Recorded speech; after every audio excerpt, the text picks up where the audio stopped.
Fury 23, copyright November 2008. My sister had always been the rebel in the British Empire bureaucracy. She'd railed at me, her bean counter brother, for aiding a organization she said would suck me dry, and one day and spit me out into the colonial rubbish heap. In reality, I think she was hoping to rise to the top of the bureaucracy, to be made into a queen worm, the top bureaucrat, by the worm court that oversaw the remaining British colonies for Britain and England. As it turned out, when I became gravely ill after the accident while investigating a warehouse of electrostatic accumulators, the worm court decided it was better to rearrange my sex and form into that of a queen worm, rather than have me pass on the company secrets I had discovered in that warehouse, a secret which would have shaken the very foundations of the worm court itself.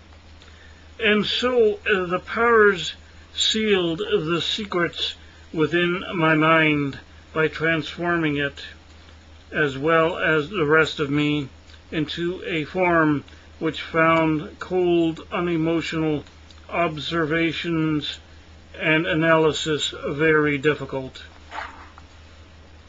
Now, a queen worm is equal parts human, witch, werewolf, and dragon, but after the worm court had me remade into one at the Halifax hospital, I was still unaware I wasn't the cold, shrewd bean counter I'd been before the accident.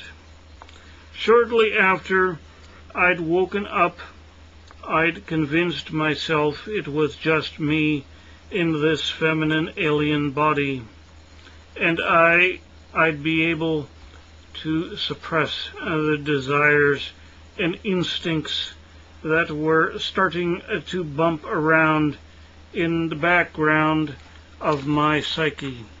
I put on my corset, my undergarments, and my dress, then headed out of the hospital, intent on returning to the warehouse to seek evidence of the theft I'd just detected before the boxes had toppled over on top of me and sent me to the hospital mortally wounded.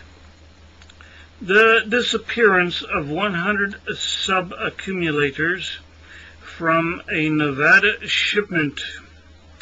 When I got to the warehouse, I found the signboards had all been changed. Suddenly, a warehouse that was supposed to store electrostatic drive engines and accumulators now was being managed by an alcohol and gaming department. I snuck in a side door and was trying to remove a wall of new wooden crates and boxes, sure that behind this wall of boxes lay the hidden evidence I sought. Then I got a sense of déjà vu as the wall of wooden boxes I was standing underneath and trying to push away suddenly came toppling over me. I felt the crack of my bones as the boxes slammed into me.